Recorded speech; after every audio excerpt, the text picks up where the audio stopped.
விரதம்னா என்ன? விரதத்துக்கும் பட்டினிக்கும் என்ன வித்தியாசம்? மத்தியானம் வீட்டுக்கு போறீங்க சாப்பிட்றதுக்காக, போய் பாக்குறீங்க ஒண்ணுமே இல்லை சாப்பாடு.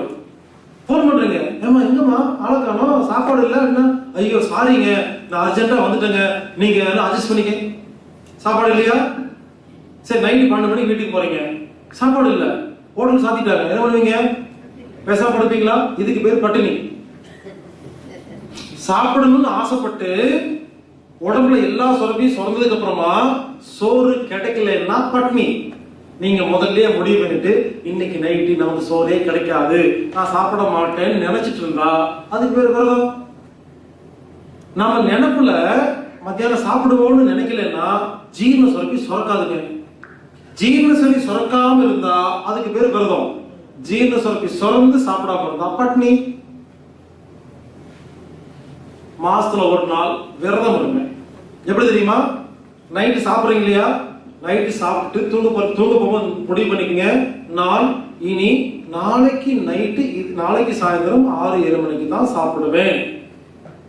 24 hours விரதம். நைட்டு 7 மணிக்கு 8 மணிக்கு சாப்பிடுறீங்களா, நாளைக்கு நான் 8 மணிக்கு தான் சாப்பிடுவேன்னு ஒரு விரதம் இருங்க. 24 hours விரதம். தண்ணி மட்டும் குடிக்கணும், வேற எதுவும் குடிக்கக்கூடாது. எவ்வளவு வேணா தண்ணி குடிச்சுக்கலாம். Water fasting. என்ன பண்ணணும்? நாளைக்கு நைட்டு நான் 8 மணிக்கு தான் சாப்பிடுவேன்னு ஒருவேளை முடிவு பண்ணிட்டீங்கன்னா பகல் ஃபுல்லா ஜீரண சுரப்பியே சுரக்காது, உங்களுக்கு பசியே எடுக்காதுங்க. ஆனா கரெக்டா 7:30 மணிக்கு பசிக்கும். ஏன் தெரியுமா? இந்த அலாரம் இல்லைங்களா, இது முடிவு பண்ணிடும்.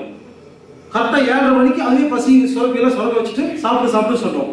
ஒருவேளை நாளைக்கு சாயந்தரம் 5 மணிக்கு தான் சாப்பிடுவேன்னு முடிவு பண்ணீங்கன்னா 4:30 மணிக்கு ஜீரண சுரப்பியில சுரக்க ஆரம்பிக்கும். அப்படி இருக்குங்க, சொன்னா செய்யும் உடம்பு. ஆமா, இல்ல நான் சொல்றது பேசிக்கா சொல்றேங்க. ஃபர்ஸ்ட் டைம் சாப்பிடும் போது 24 hours வைங்க.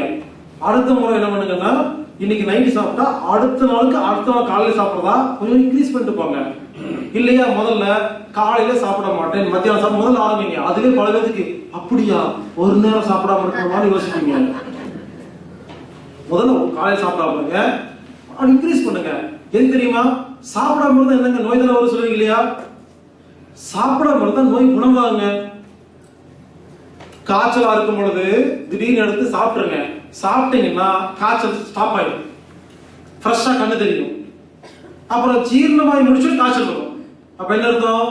வயிற்றுல சாப்பாடு இருந்தா ஜீரணம் பண்றதுக்கு தான் சக்தி வரும், நோயை குணப்படுத்துறதுக்கு சக்தி போகாது. வயிறு எம்டியா இருந்தா மட்டும்தான் நோய்களை குணப்படுத்துற வேலையை பார்க்கும். உண்மையிலே சொல்ல போனா யாரும் விரதம் இருக்க வேண்டிய அவசியமே இல்லைங்க. பசி எடுத்து சாப்பிட்டா விரதமே தேவையில்லை. ஆனா எல்லா நேரம் பசி எடுத்து சாப்பிட முடியல இல்லையா?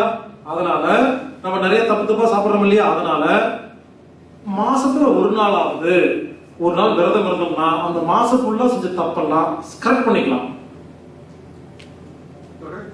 நவராத்திரிக்கு 9 நாள் எடுக்கலாம். வெறும் தண்ணி மட்டும் குடிச்சிட்டு இருக்கலாம் இல்லையா? ஒரு நாள் தண்ணி மட்டும் குடிச்சிட்டு எடுங்க. அடுத்த நாள் தேனும் தண்ணி ஊத்தி தேன்ல தண்ணி கலந்து குடிச்சிட்டு ஒரு விரதம் இருங்க. ஒரு தடவை ஆரஞ்சு ஜூஸ் மட்டும் இருங்க, கிரேப் ஜூஸ், இப்படி தேங்காய் பால்னு ஒவ்வொரு விரதமும் வேற வேற மாதிரி இருக்கும். ஒரு சில நேரத்துல ஒண்ணுமே தண்ணி கூட குடிக்கக்கூடாது ஒரு விரதம். பேசிக்கா முதல்ல தண்ணி மட்டும் குடிக்கிற விரதத்தை பண்ணுங்க. அதான் சேஃப்டியா இருக்கும், எல்லாத்துக்கும் ஈஸியா இருக்கும். அட்வான்ஸ் லெவல்ல மற்ற விரதத்தையெல்லாம் நீங்க வேற ஏதாவது புக்கில் படிச்சு அது மாதிரி இருக்குங்க. அதனால விரதம் கண்டிப்பா மாசத்துல இல்ல 3 மாசத்துல ஒரு நாளாவது ஒரு நாள் ஃபுல்லா சாப்பிடாம இருந்தாதான் உடம்பு அப்பதாங்க எல்லாம் கரெக்ட் பண்ணும். எப்ப பார்த்தாலும் வயிற்றுல சாப்பாடே போட்டுக்கிறதுனால நம்ம உடம்பு எந்த வேலையும் செய்ய மாட்டேங்குது. விரதம் அவசியம், அடிக்கடி இருக்கிறதுக்கு ட்ரை பண்ணுங்க. வாரத்துக்கு ஒரு முறை வேண்டாங்க. வேலை செய்யறவங்க இல்லைங்க, வேலை செய்யறவங்களும் விரதம் இருக்கணும். அன்னைக்கு லீவ் போட்டு இருக்கணும், வேலை செய்யக்கூடாது. அமாவாசை இருக்கலாம், இது எல்லா நாளும் இருக்கலாம்.